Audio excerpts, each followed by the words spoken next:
금요 집회에 오신 여러분들을 주님의 이름으로 환영합니다. 우리 함께 기도하고 금요 집회 시작하겠습니다.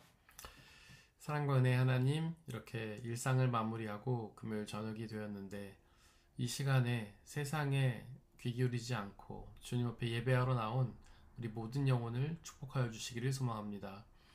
우리의 마음을 모아 하나님을 찬양하고 하나님의 말씀에 귀를 기울이기 원하오니 아버지 하나님, 성령 하나님을 통하여 우리에게 말씀하시고 당신의 뜻을 알리시고 당신에게 있는 놀라운 기쁨과 평안을 우리에게 허락하여 주옵소서. 감사합니다. 우리 주 예수 그리스도의 이름으로 기도드렸습니다. 아멘. 함께 찬양하겠습니다.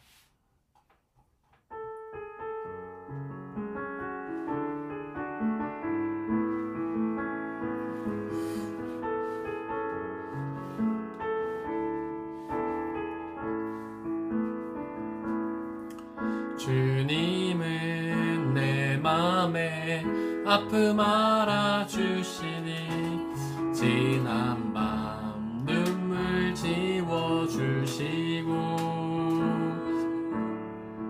아침에 돋아난 불들과 같이 내 맘을 새롭게 하네. 흐르는 시간에 보인 주의 영광은 내 삶을 밝게 비춰주시니 온 땅과 모든 산보다 전에 계셨던 주님 창조의 주를 찬양하네. 주님은 거친 바다 위 나의 영혼 두 손으로 굳게 잡아주시네. 주님께 맡긴 인생의 여정 속에 아픈 만큼 기쁨의 날 주시네. 주님은 내 맘에 주님은 내 맘에 아픔 알아주시니 지난 밤 눈물 지워주시고 아침에 돋아난 여린 풀들과 같이 내 맘을 새롭게 하네. 흐르는 시간에 보인 주의 영광은 내 삶을 밝게 비춰주시니 온 땅과 모든 산보다 전에 계셨던 주님 창조의 주를 찬양하네.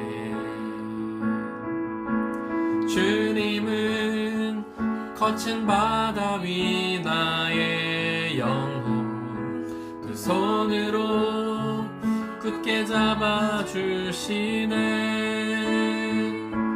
주님께 맡긴 인생의 여정 속에 아픈 만큼 기쁨의 날 주시네. 주님은 거친 바다 위 주님은 거친 바다 위 나의 영혼 두 손으로 굳게 잡아주시네.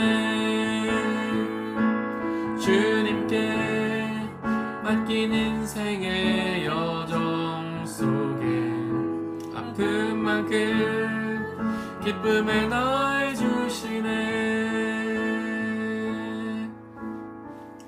주 안에 있는 나에게 찬양하겠습니다.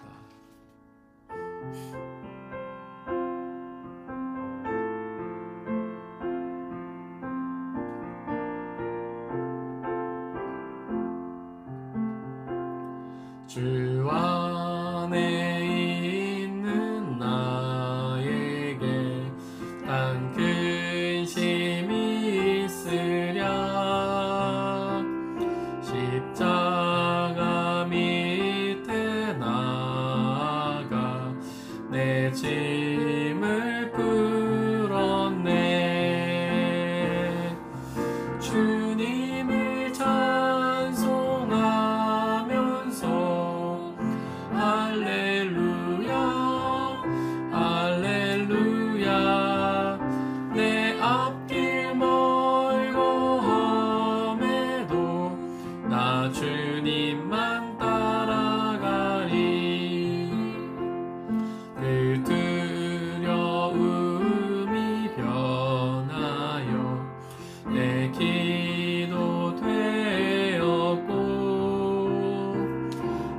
나의 한숨 변하여 내 노래 되었네. 주님을 찬송하면서 할렐루야 할렐루야. 내 앞길 멀고 험해도 나 주님만 따라가리. 내 주는 자비하셔서 늘 함께 계시고 내 궁핍함을 아시고 늘 채워주시네. 주님을 찬송하면서 할렐루야 할렐루야. 내 앞길 멀고 험해도 나 주님만 따라가리. 내 주와 맺은 언약은 영불 변하시니 그 날아가기까지는 늘 보호하시네. 주님을 찬송하면서 할렐루야 할렐루야. 내 앞길 멀고 험해도 나 주님만 따라가리. 우리가 간직해야 할 찬양하겠습니다.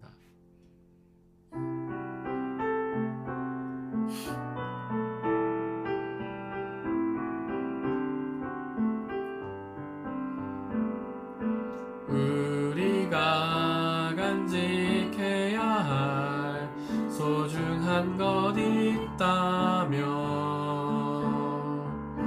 내 삶을 누군가에게 나눠줄 수 있는 것.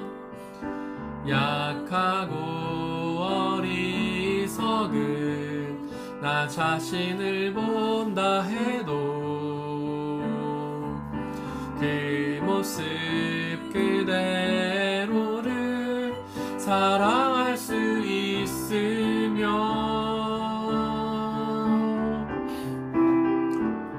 비교하기보다는 나 자신을 가꿔가고 우리를 사랑하신 그분을 믿으며 외로운 사람들 품에 안아줄 수 있도록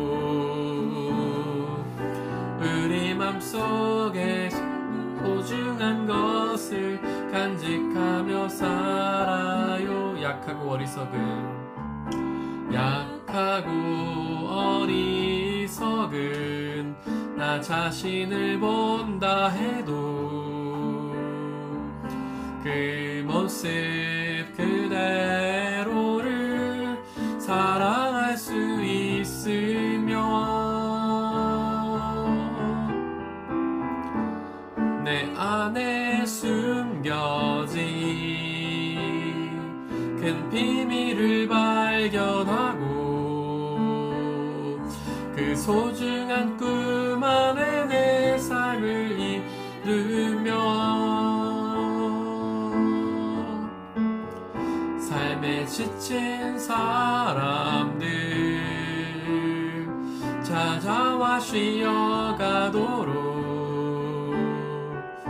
우리 맘속에 누군가의 자리 남겨두며 살아. 우리가 간직해야 할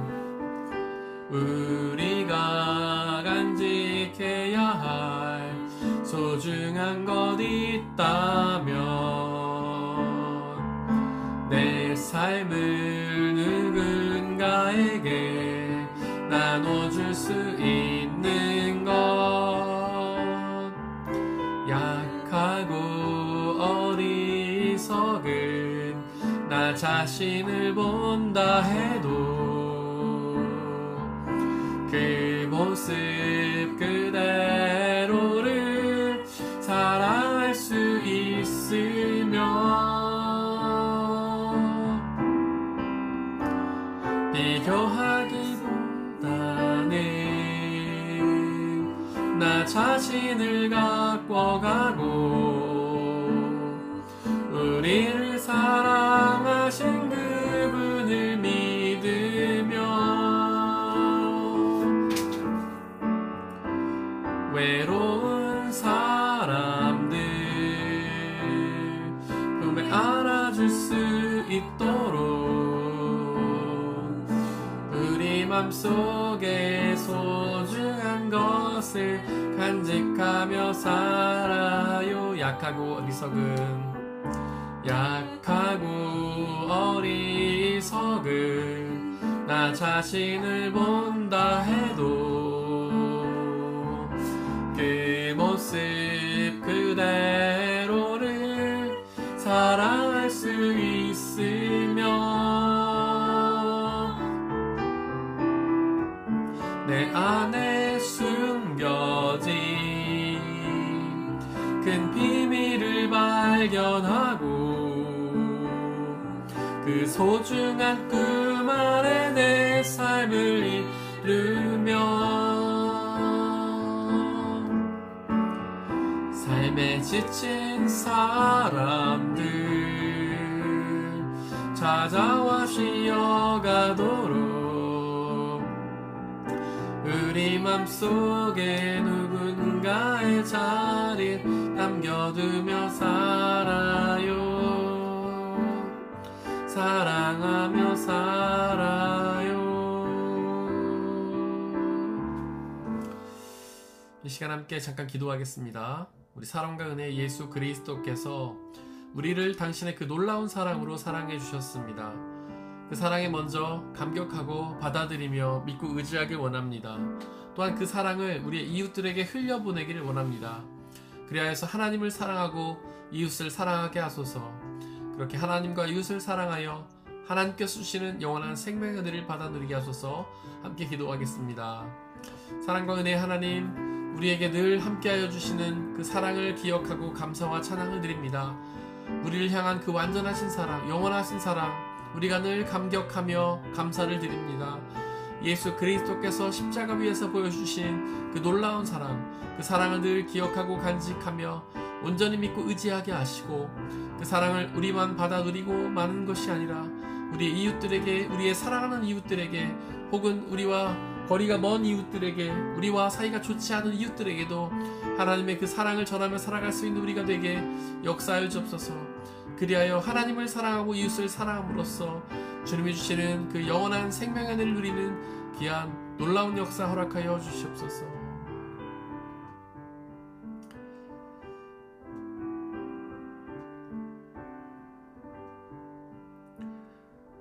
말씀이신 하나님, 말씀으로 역사하신 하나님, 이 시간 우리에게 말씀하여 주시옵소서.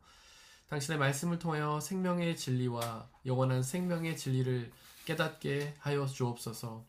성령 하나님, 우리와 함께 계셔 주시고 하나님의 말씀이 온전히 선포되게 하시고 그 온전한 말씀을 온전히 받아 누리게 하시고 그 말씀을 믿고 의지함으로 말씀이 약속하시는 영원한 생명과 구원을 누릴 수 있도록 역사해 주옵소서. 우리 주 예수 그리스도의 이름으로 기도드렸습니다. 아멘. 네, 저희가 계속해서 누가복음 강해를 하고 있습니다. 누가복음 1장 15절 말씀을 나누고 있는데요. 이 15절 말씀은 세례 요한의 아버지에게, 사가랴에게 천사가 하나님의 말씀을 전하는 내용입니다. 그 말씀은 그것이죠. 사가랴가 오랫동안 아들이 없었는데 그에게 아들을 주시겠다. 근데 그 아들은 그냥 평범한 아들이 아니라 바로 세례 요한이라는 아들인데 그는 예수 그리스도에 앞서서 와서 예수 그리스도의 길을 준비하는 예언자일 것이다. 그래서 그의 이름을 요한이라 하여라. 요한이라는 것은 하나님의 은혜라는 뜻이라고 말씀드렸죠. 그래서 은혜와 선물에 대해서 저희가 몇 주 동안 아주 깊게 다뤘고요. 이제는 그 다음 줄인 그 맨 마지막 줄 15절의 맨 마지막 줄에 보시면 뱃속에서 있을 때부터 성령을 충만하게 받을 것이며, 그래서 제가 말씀드렸죠. 그 누가복음의 별명이 있는데 그건 성령 행전이다.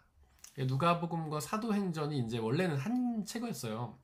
누가라는 사람이 데오빌로라는 사람에게 쓴 하나의 책이었습니다.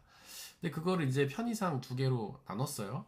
그래서 사실은 누가복음과 사도행전은 원래 뭐 누가가 쓴 복음서 1, 누가가 쓴 사도행전 2 이런 식으로 이렇게 전권 후권 나눠져 있는데, 이 전체적으로 볼 때 이 누가복음은 성령 행전이라는 별명이 붙어 있어요. 왜냐하면 성령의 역사가 굉장히 중요하기 때문이죠. 우리가 얘기했지만 구약 시대는 성부 하나님의 시대, 그 다음에 복음서의 시대는 성자 예수 그리스도의 시대, 그리고 예수님께서 부활 후에 승천하셔서 하나님 나라에 올라가신 뒤에는 성령 하나님 시대다. 우리가 그렇게 구분한다고 말씀드렸죠. 물론 하나님은 삼일체시기 때문에 동시에 존재하시고 동시에 활동하십니다. 삼일체 하나님께서는 태초부터 삼일체로 계셨고 영원까지 삼일체로 계십니다. 그러니까 성령 하나님께서 구약시대 때도 계셨던 거예요. 그 창세기 1장에 보면 하나님께서 아담을 창조하시고 그에 생기를 불어넣는 장면이 나오잖아요. 생기. 이 생기라는 단어는 히브리어로 안 써지네요 갑자기. 네. 루아흐라는 단어인데, 이 루아흐라는 단어는 원래 성령이라는 뜻이에요. 그러니까 하나님께서 태초에 아담에게 그 코에 불어넣어서 창조하신 것은 우리 구약성경은 생기라고 번역하지만 사실은 성령이에요. 그리고 성령에는 무슨 뜻이 있냐면 호흡이란 뜻도 있어요. 바람이란 뜻이 있어요. 좀 이따 나누겠지만. 그래서 태초에 하나님께서 아담의 코에 바람을 불어넣어서 생명을 창조하신 거죠. 그건 또한 성령이기도 하고요. 그래서 우리가 성령을 생명의 영이라고 하는데, 이 성령 하나님의 역사가 없이는 생명이 이루어지지 않기 때문이죠. 태초에 하나님께서 아담을 창조하실 때도 그 코에 성령을 불어넣어서 생명을 주셨고, 우리가 예수 그리스도를 믿으면 성령의 역사를 통해 생명을 얻게 되는 거예요. 바로 이 성령. 그래서 이 구약시대 때 하나님께서 아담을 창조하실 때 이미 성령 하나님의 역사가 있었기 때문에 삼위일체 하나님의 역사는 창세기부터 요한계시록 그리고 그 이후까지 영원까지 함께 계십니다. 그런데 우리가 굳이 성부시대, 성자시대, 성령시대를 나누는 이유는 주도권을 누가 갖고 계시느냐. 구약시대 때는 하나님께서 주도권을 갖고 계셨죠. 구약, 성부. 그리고 복음서 시대, 신약 중에 복음서의 시대는 성자 예수님께서 주도권을 갖고 계시던 시대. 그 다음에 복음서 이후, 사도행전으로부터 그 이후는 이제 성령 하나님께서 주도권을 갖고 계세요. 세 분의 하나님 존재하셨지만, 그래서 이 창세기에 보면 하나님께서 아담을 창조하실 때 뭐라고 얘기하시냐면, 야, 내가 나의 형상으로 아담을 지을게 라고 하지 않으셨습니다. 우리가 우리의 형상대로 사람을 만들자. 우리라고 하셨어요. 왜냐하면 삼위일체로 그때 이미 존재하셨기 때문에. 근데 구약시대 때는 제가 성부 하나님이 주도권을 갖고 계시다고 하셨죠. 주도권. 가장 주도적으로 역사하십니다. 근데 우리가 성부 하나님을 뭐라고 표현하냐면 아버지라고 표현하죠. 아버지 하나님. 아버지가 무슨 뜻이냐? 생명의 창조주다 이런 뜻이에요. 생명의 창조주.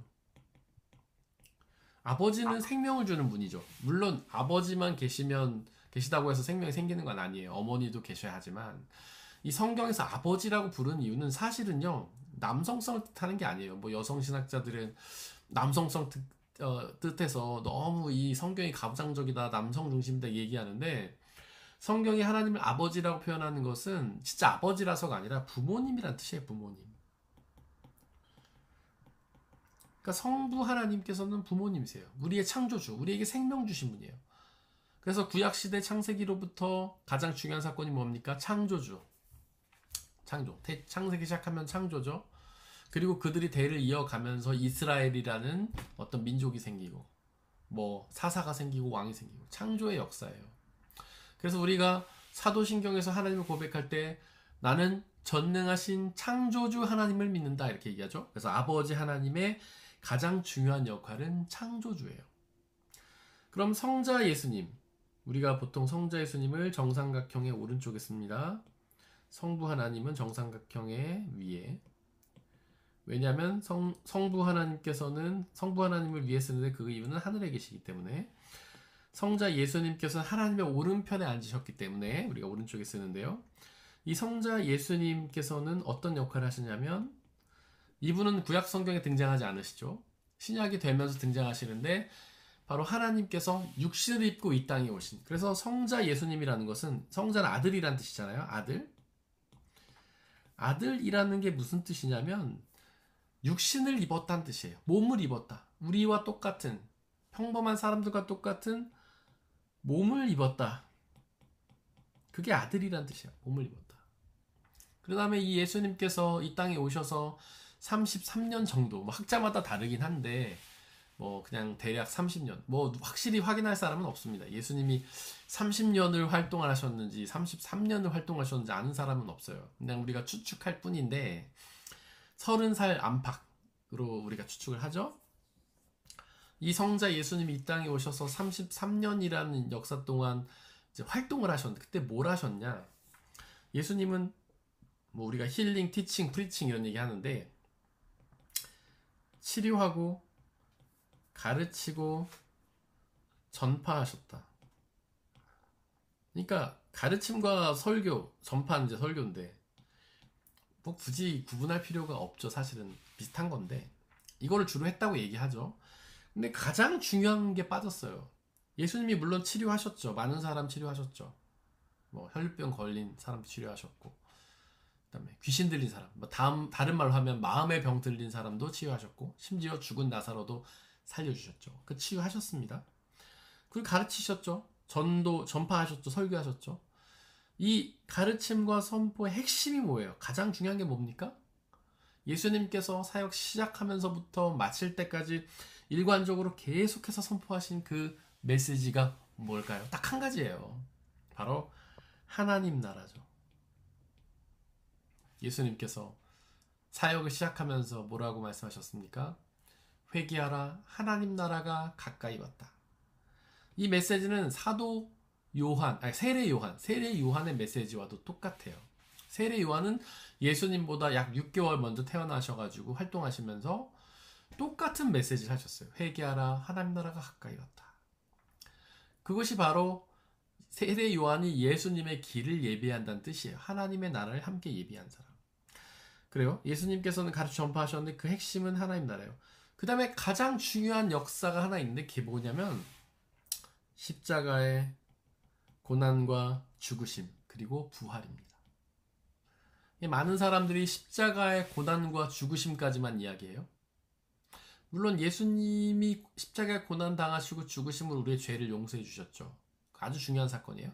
그런데 부활이 반드시 붙어야 돼요. 죽음과 부활은 한 쌍이에요. 죽음만 얘기하고 부활을 외면하면 안 됩니다. 그럼 예수 그리스도께서 죽기만 하셨다면, 우리를 위해서 죽기만 하셨다면 그분의 구원은 완성되지 못합니다. 누군가를 위해 죽을 수 있는 사람은 세상에 많아요.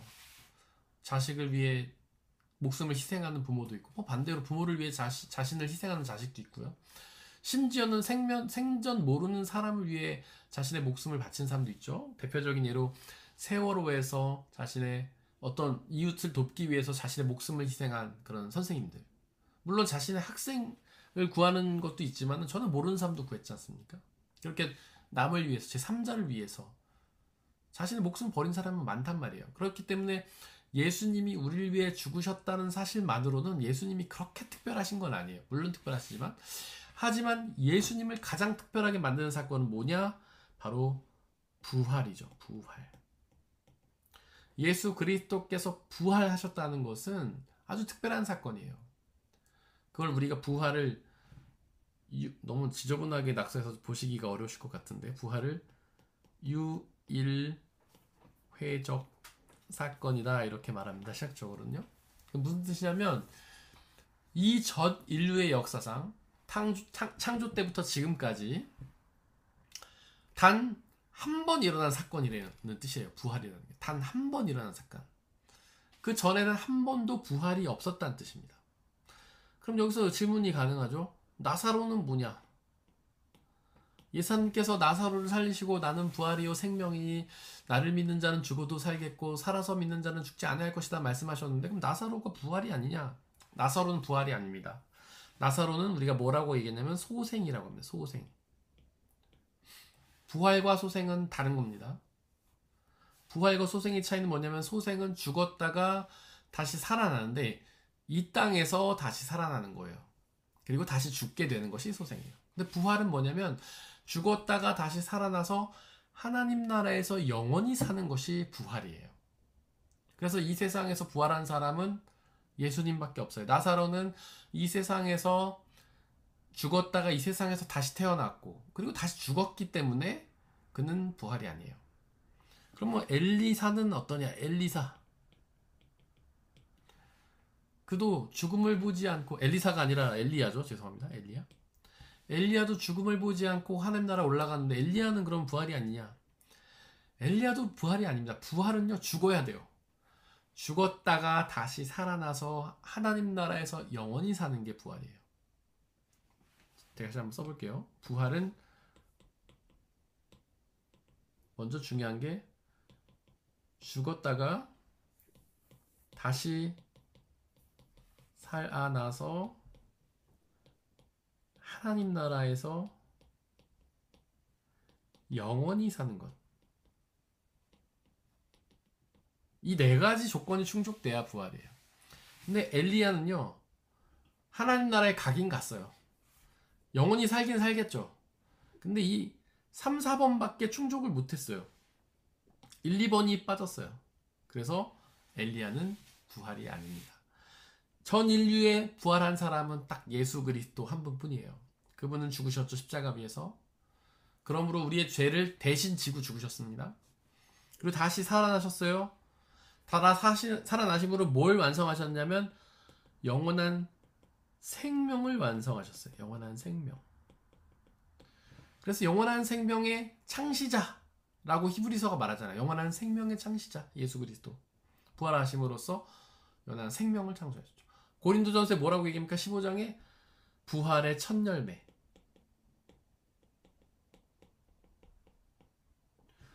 예수님이 부활하신 분, 유일하게 부활하신 분이다. 영원한 생명의 창시자. 그 다음에 부활의 첫 열매. 처음 다시 살아나신 분이에요. 그리고 하나님 우편에 올라 계셔서 영원히 사시죠. 그렇게 예수님께서는 죽었다가 부활하심으로 우리의 영원한 생명을 이루셨기 때문에 우리는 뭐라고 얘기하냐면 화해주라고 합니다. 화해주. 화해. 여러분들, 죄는요, 분리를 뜻합니다. 죄는 네 가지죠. 죄의 정의가 네 가지죠. 첫 번째는 뭐냐면 하나님을 믿지 않은 불신앙. 두 번째는 하나님이 아닌 다른 것을 믿는 우상숭배. 세 번째는 다른 것 중에서 특별히 나 자신을 믿는 교만, 자기중심성. 네 번째는 하나님의 명령에 불순종하는 태만. 이게 죄죠. 이 죄의 결과로 죽게 되었는데, 왜 죽게 되었냐면 하나님과 분리되면서 죽게 된 거예요. 하나님과 떨어지면서 죽게 된 거예요. 하나님과 분리되면서 하나님은 하나님 나라에 계시고 우리는 어디로? 세상에 남겨지게 됐죠. 하나님과 떨어졌어요. 그래서 하나님께서 선악과 주변을 천사를 통해 지키게 하시면서 우리가 못 가게 하셨죠. 분리가 된 거예요. 근데 그 하나님은요, 영원한 생명의 창시자세요. 우리가 그 하나님과 함께 있을 때만 영원한 생명을 누릴 수가 있어요. 근데 하나님과 분리되면서 우리는 죽게 된 것이죠. 생명을 영원히 누리지 못하게 된 거죠. 에덴 동산에 하나님께서 에덴 동산을 지으시고 사람을 두신 다음에 거기에 나무가 두 가지가 있다고 얘기를 하시죠. 하나가 선악을 알게 하는 나무고 하나가 생명나무입니다. 하나님께서는 생명나무는 먹도록 허락하셨고 선악을 알게 한 나무는 먹지 못하게 하셨죠. 그런데 사람 꼭 하지 말란 거 하고 싶어 하죠. 그래서 아담과 하와는 이 선악을 알게 하는 나무를 먹어버리죠. 그러면서 이 에덴 동산에서 쫓겨나요. 하나님 나라에서 쫓겨나요. 그래서 하나님 나라 안에 있었던 생명나무를 먹지 못하게 되었어요. 그러면서 영원한 생명 누리지 못하게 되었죠. 요한계시록에 보면 그 하나님 나라에 대해서 되게 묘사를 많이 하죠, 요한계시록이. 근데 다 상징입니다, 여러분들. 거기 보면 금은보화가 가득하고 막 이렇게 얘기하는데 진짜 하나님 나라에 금은보화가 가득하다는 뜻이 아니에요. 너무나 아름답고 너무나 찬란하고 너무나 밝게 빛나기 때문에 너무나 영광스럽기 때문에 그것을 보석처럼 빛난다고 표현하는 것 뿐이지 상징이에요. 근데 거기 보면은 뭐라고 나오냐면 바로 그 하나님 나라에 생명나무가 있다라고 얘기합니다. 그러니까 우리가 다시 죄를 회개하고 용서받으면 이 분리, 죄로 인해 하나님과 우리가 분리되었던 이 분리가 다시 회복돼요. 그걸 뭐라고 하냐? 화해. 하나님과 우리가 분리되었었는데 예수 그리스도를 믿으면서 우리가 화해를 이루게 돼요. 그래서 예수 그리스도께서 화해주입니다. 화해주. 우리와 하나님 사이를 화해시킨 화해주. 그 다음에 이제 이 정삼각형, 삼위일체 하나님의 정삼각형의 왼쪽은 성령 하나님이시죠. 성령 하나님은 우리가 뭐라고 얘기냐면 구속주라고 해요. 구속주.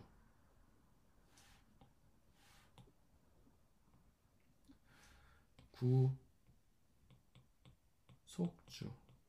왜냐하면 예수 그리스도께서 십자가에서 완성하신 우리의 구원, 그거를 우리 안에서 역사하시면서 이루어 가시는 분이 성령 하나님이시기 때문에 그래요. 여러분들, 구원은요 우리가 얻는 게 아니에요. 우리는 자꾸 구원을 얻는다고 표현하죠. 또 뭐라고 얘기하냐? 하나님 나라에 들어간다고 표현하죠. 우리가 굉장히 주체적인 걸로 표현해요. 우리가 능동적으로 표현해요. 그런데 예수님께서는 하나님 나라에 들어가라라고 말씀하신 적이 없어요. 너 나를 믿으면 너 하나님께 나라에 들어갈 거야 라고 얘기하지 않으세요. 예수님 뭐라고 얘기하십니까? 회개하라, 하나님 나라가 가까이 왔다. 그러니까 우리가 하나님 나라로 가는 게 아니에요. 하나님 나라가 우리에게 오는 거예요. 우리는 하나님 나라에 갈 수 없는 존재예요. 우리는 죄인이잖아요. 우리는 근본적으로 죄인이에요. 죄의 속성을 타고났어요. 우리는 근본적으로 하나님을 믿지 않아요. 우리는 근본적으로 하나님이 아닌 다른 걸 좋아해요. 그 우상이라는 게 뭐 무슨 다른 신만 떠올리는 게 아니라 하나님보다 더 사랑하는 건 다 우상이에요. 솔직히 우리가 하나님보다 더 사랑하는 게 얼마나 많아요. 돈도 더 사랑하고 명예도 더 사랑하고 권력도 더 사랑하고 심지어 먹을 것도 더 사랑하고 드라마나 SNS 더 사랑하고 하나님을 위해 쓰는 시간보다 그걸 위해 쓰는 시간이 훨씬 많잖아요. 우리는 솔직히 하나님보다 사랑하는 게 너무 많아요. 우상숭배에 너무 깊이 빠져 있어요. 그 다음에 세 번째, 교만. 우리 얼마나 교만합니까? 여기서 교만이라는 건 나를 높이는 태도를 말하는 게 아니에요. 자기 중심성을 뜻하는 거예요. 나를 삶의 주인으로 두고 나를 위해 살아가는 것. 그게 교만이에요. 삶의 목표가 나를 위한 것. 삶의 방향이 나를 위한 것. 내가 잘 먹고 잘 살기 위해 살아가는 것. 그게 교만의 죄예요. 근데 우린 그렇게 살아가잖아요. 우리가 하나님을 믿는다고 말하면 우리는 그분의 종이 돼야 돼요. 그분이 이끌어 가신 대로 그냥 끌려가야 돼요. 시키는 대로 다 하면 살아야 돼요. 근데 우리가 그럽니까? 우리가 기도할 때 어때요? 하나님 이거 주세요, 저거 주세요, 이렇게 해주세요, 저렇게 해주세요, 제 삶을 이렇게 이끌어주세요, 저렇게 이끌어주세요. 그럼 뭐냐면 내가 앞서 갈 테니까 하나님 좀 도와주세요. 제 삶을 내 주체적으로 만들어 갈 테니까 좀 도와주세요. 그래서 하나님을 주인이고 우리가 종이 아니라 우리가 주인이고 하나님을 종으로 만드는 거예요. 우리를 위해서 일하는 마치 로봇같이 그 램프의 바바같이 이용하는 거죠. 근데 우리는 그런 사고에서 벗어나기가 어렵잖아요. 자기중심성. 우리가 살아있는 한 우리의 자기중심성에서 벗어날 수는 없습니다. 그게 불가능해요. 그리고 얼마나 우리가 게을러요. 태만해요. 불순종해요. 우리는 맨날 하나님 시키면 할게요 아멘 해놓고 안 하잖아요. 첫째 아들 같잖아요. 첫째 아들. 그 예수님이 말씀하신 두 아들에 비해서 첫째 아들. 첫째 아들은 대답은 잘하고 실제 하지 않는 것. 둘째 아들은 대답은 잘 안 해도 실제로 하는 것. 우리 첫째 아들 같지 않습니까? 아멘 아멘 막 할렐루야 막 기도 열심히 해놓고서 싹 잊어버리잖아요. 그런 죄인의 모습을 갖고 있기 때문에 우리는요 하나님 나라에 갈 수가 없어요. 어디 있는지도 몰라요. 우리는 하나님 나라가 어딘지 알아야지 가지. 우리는 하나님 나라에 가는 게 아니라 하나님 나라에 우리에게 옵니다. 다가와요. 과연 누가 끌고 오는가? 성령 하나님께서 우리에게 끌고 오세요. 우리가 하나님 나라에 들어갈 수 있는 밑작업을 예수님이 다 해놓으셨어요. 원래 우리는 들어갈 수가 없는데 예수님이 십자가에 죽으셨다 부활하심으로 우리가 그 나라에 들어갈 수 있도록 준비를 다 마치셨어요. 우리에게 티켓 한 장씩 다 주셨어요. 하나님 나라 천국행 티켓을. 그러면 그 나라를 우리에게 끌고 오시는 분 누구냐? 바로 성령 하나님이라는 거죠. 우리 가운데서 역사하시면서 우리가 그 나라에 들어갈 수 있도록 그 나라를 우리에게 끌어와 주시는 분. 그게 성령 하나님이에요. 그래서 우리가 그분을 구속주라고 표현합니다. 우리가 은혜라는 말씀인데 은혜는 선물로 준다는 뜻이죠. 은혜를 뜻한 헬라어 히아리스는 선물이라는 뜻이에요. 선물로 준다는 거예요. 성령 하나님께서 우리에게 주시는 모든 것들이 다 은혜죠. 그 중에 무슨 은사가 뭐가 있냐면 여러분들 믿음도 은사입니다. 믿음도 은혜예요. 은혜. 우리가 믿을 수 없어요. 성령 하나님께서 우리 가운데 역사하시면서 우리에게 믿음을 주셔야지만 우리가 믿음을 가질 수 있어요. 여러분들 중에 스스로 믿음을 가진 분 계십니까? 없을 거예요. 태어나 보니까 부모님이 신앙생활을 하셔서 나도 얼떨결에 따라가면서 모태신앙으로 가다 보니까 믿음이 생긴 분. 모태신앙. 뭐 자기가 노력해서 신앙 가진 게 아니죠. 부모님이 끌고 가셨고 부모님도 바로 성령 하나님을 통해서 그 다음에 나중에 예수님 믿게 된 분들도 예수님을 믿었던 순간을 기억해보면 아 내가 어느 날 갑자기 믿어봐야겠다 예수님을. 그리고 교회에 자발적으로 찾아간 분은 한 명도 없을 겁니다. 누군가에게 권유를 들었겠죠. 근데 전도를 들어도 평생 동안 수십 번은 들었을 거예요. 야 교회 한번 같이 가볼래? 교회 안 다니는 분들 많이 들어봤을 겁니다. 근데 처음에는 귀등으로 안 듣죠. 아이 뭐 그런 데 가기 싫다. 요즘에는 기독교를 폄하하는 분도 계시고 반기독교도 막 있고 하니까 기독교에 대한 이미지도 안 좋고 굳이 내가 왜 교회를 가나. 뭐 언론이나 이런 데서도 봐도 기독교를 워낙 이상하게 묘사하고 하니까 이상한 데인 줄 알고. 근데 실제 우리 교회도 그런 분 계세요. 이제 그런 분이 오셨었어요. 교회 와서 처음으로 교회를 가보신 분인데 막 이제 언론이나 이런 데서 너무 교회를 이상하게 그리니까 막 겁을 잔뜩 먹고 오신 거예요. 근데 TV랑 다르네요. 막 그렇게 말씀하시는 분 실제로 계십니다. 그러니까 자발적으로 자기가 요즘에는 교회에 내가 가봐야지 하는 마음을 가지기 굉장히 힘들어요. 우리 교회도 좀 나중에 늦게 신앙생활 하신 분들 얘기 들어보면 자기는 교회 가볼 생각 전혀 안 했다는 거죠. 그리고 누가 교회 가보자고 해도 거부감이 들었다는 거죠. 근데 어느 날 갑자기 그래 한번 가볼까?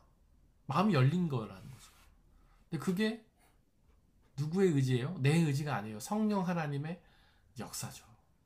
성령 하나님께서 우리 가운데 역사하시면서 우리의 마음을 움직여 주셨기 때문에 우리의 마음이 열려서 바로 복음을 믿게 된 거예요. 그래서 성령이 구원을 이루어 가시는 거예요. 우리에게 믿음도 주시고 구원도 이루어 가시는 것이죠. 이 구속주예요. 그래서 이 성령 하나님에 대해서 우리가 자세히 나눠야 됩니다. 근데 우리가 지난 시간에 이 성령 하나님을 이해하기 위해서 몸이라는 거를 이해를 했죠. 몸. 기억하시죠? 몸은 헬라어로 소마라고 합니다. 이 몸은 세 가지로 이루어져 있죠. 영과 혼과 육. 영은 헬라어로 푸뉴마, 혼은 헬라어로 푸시케, 육은 헬라어로 사르크스. 육은 그냥 살덩어리예요. 살덩어리. 육은 몸하고 다릅니다. 우리는 육과 몸을 혼용해서 쓰죠. 그런데 성경은 구분해요. 몸으로 나오는 데도 있고 육으로 나오는 데도 있어요. 몸은요 영혼 육을 다 포함하는 것이고 육은 영혼을 제외한 육신만 말하는 거, 우리의 살덩어리만 말하는 게 육이에요. 근데 몸은 우리 전체를 말하는 거예요. 사도행전 보면은 사도행전 맨 마지막 줄에 보면 몸의 부활을 믿습니다. 이렇게 표현되어 있어요. 우리 기독교 신앙은요 몸의 부활을 믿는 종교예요. 많은 사람들이 영혼의 구원을 자꾸 얘기하죠. 우리의 영혼이 구원받게 하소서. 그래서 육은 마치 사라지고 영혼만 구원받는다고 착각하시는 분들이 계신데 이거는요 초대교회 이단인 영지주의자들의 주장이었어요. 영지주의는 플라톤주의자들의 영향을 받아 세운 건데 이분들이 이렇게 얘기했어요. 영혼만 구원받는다. 육신을 더러운 거라서 사라져버리고 영혼만 구원받는다. 그래서 우리가 영혼을 구원받는다고 얘기하면 이단의 발언을 하고 있는 겁니다. 근데 우리는 뭐라고 얘기하냐면 몸의 부활. 우리는요 영혼뿐만 아니라 몸도 부활해요. 우리의 육신도 부활해요.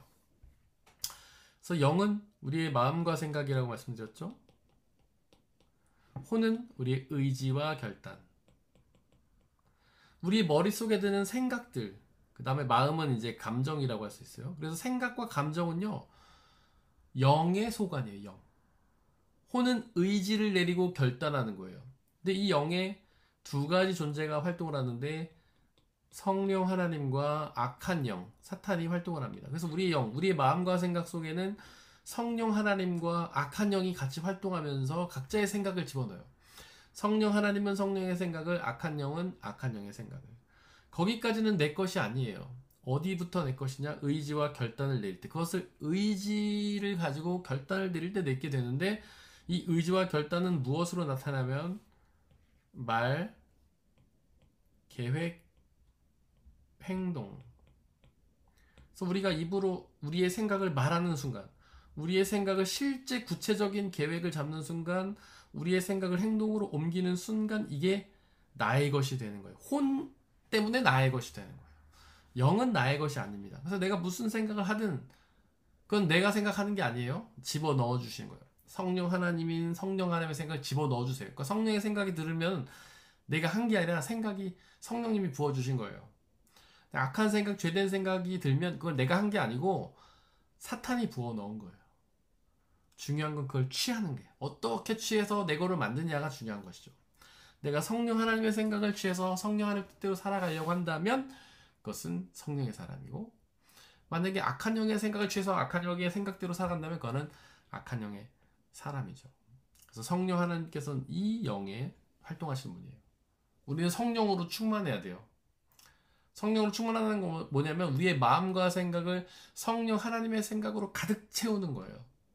우리가 성령 충만 그러면 막 방언하고 예언하고 은사가 나타나고 뭐 이것만 생각하는데 그거는 부수적인 거예요. 본질적인 것이 아니에요. 본질적인 건 우리의 마음과 생각을 성령 하나님으로 채우는 게 성령 충만이에요. 그래서 우리가 성령 하나님의 생각만 하고 성령 하나님의 감정만 느끼고 기쁨이나 행복과 자유를 느끼고 사랑의 생각을 느끼면 이것이 성령 충만이에요. 그러면 어떻게 성령으로 충만할 수 있는가?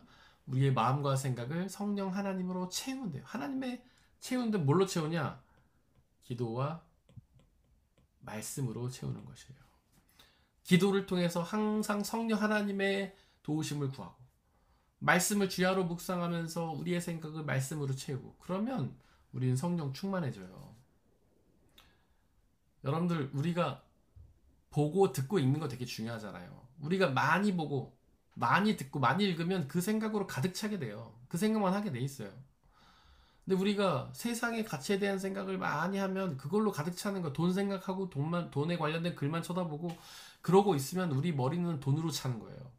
근데 우리가 하나님의 말씀을 늘 묵상하고 성령 하나님께 기도하면서 우리의 생각 하나님 채우면 우리는 성령 충만한 사람이 되는 것이죠. 이렇게 성령 충만해야 우리에게 온전한 믿음이 생기고 우리에게 구원의 은혜가 주어지는 것입니다.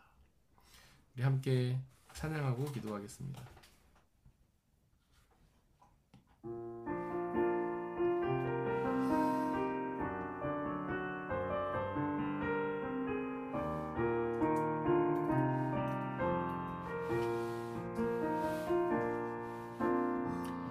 무한 시절 지날 때 깊은 한숨 내쉴 때 그런 풍경 보시며 아직 가는 분 있네.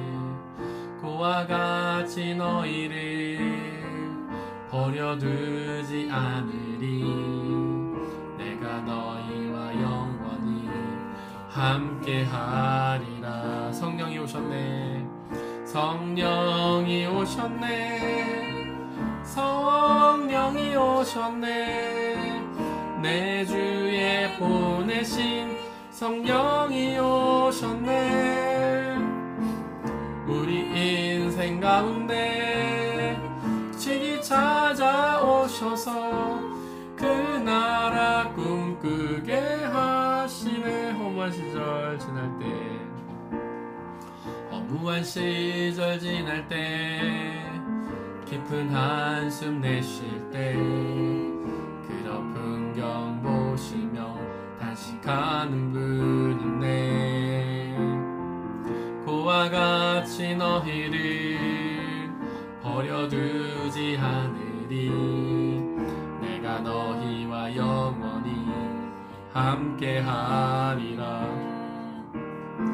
성령이 오셨네. 성령이 오셨네. 내 주에 보내신 성령이 오셨네. 우리 인생 가운데 친히 찾아오셔서 그 나라 꿈꾸게 하신 성령이 오셨네. 성령이 오셨네. 성령이 오셨네. 내 주에 보내신 성령이 오셨네. 우리 인생 가운데 친히 찾아오셔서 그 나라 꿈꾸게 하시네. 이 시간에 성령의 충만함을 소망하며 기도하겠습니다. 성령 하나님 우리에게 충만히 임하여 주시고 우리의 마음과 생각을 오로지 하나님의 마음과 생각으로 채워주시고 예수 그리스도를 온전히 믿고 의지하며 나아가서 그 성령 하나님께서 주시는 영원한 생명을 받아 누리게 해달라고 이 시간 함께 기도하겠습니다. 성령 하나님 간절히 기도합니다. 우리 가운데 충만히 임하여 주옵소서. 우리의 마음과 생각을 당신의 생각으로 가득 채워 주옵소서. 오로지 성령 하나님만 모시고 의지하며 살아가게 하여 주옵소서. 우리의 영혼이, 우리의 마음과 생각이, 우리의 의지와 결단이 성령님의 의지와 결단, 마음과 생각으로 사로잡혀서 오직 우리가 성령이 이끄신 대로 우리의 삶을 살아가며 성령이 이끄신 대로 순종하며 성령이 이끄시는 하나님 나라와 영원한 생명의 은혜를 받아 누릴 수 있도록 아버지 역사해 주옵소서. 우리는 연약합니다. 우리는 죄인입니다. 우리는 좌로나 우로나 흔들릴 수밖에 없습니다. 그러나 성령 하나님 우리를 꽉 붙잡아 주시고 우리의 삶을 이끌어 주셔서 오로지 예수 그리스도라는 길을 걸어 하나님 나라로 향해 가시고 그 나라에서 영원한 생명을 누릴 수 있도록 아버지 하나님 역사해 주시고 인도하여 주옵소서. 성령 하나님 우리와 늘 함께 계시며 우리를 지켜보시고 우리에게 놀라운 은혜와 축복으로 함께하여 주시옵소서.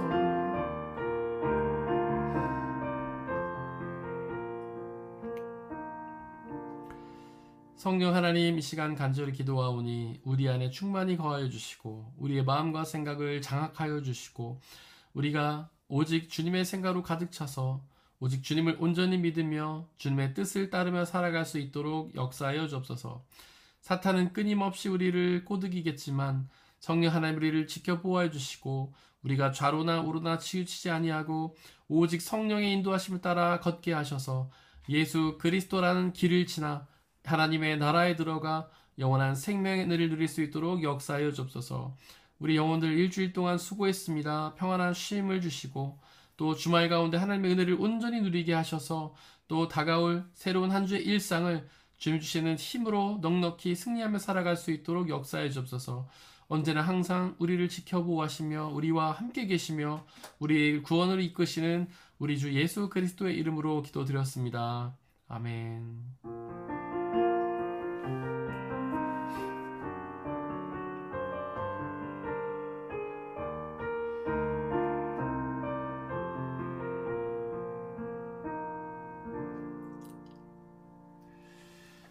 다음 주에는 김장 선교 관계로 금요 집회를 한 주 쉬겠습니다. 좋은 밤 되시기 바랍니다.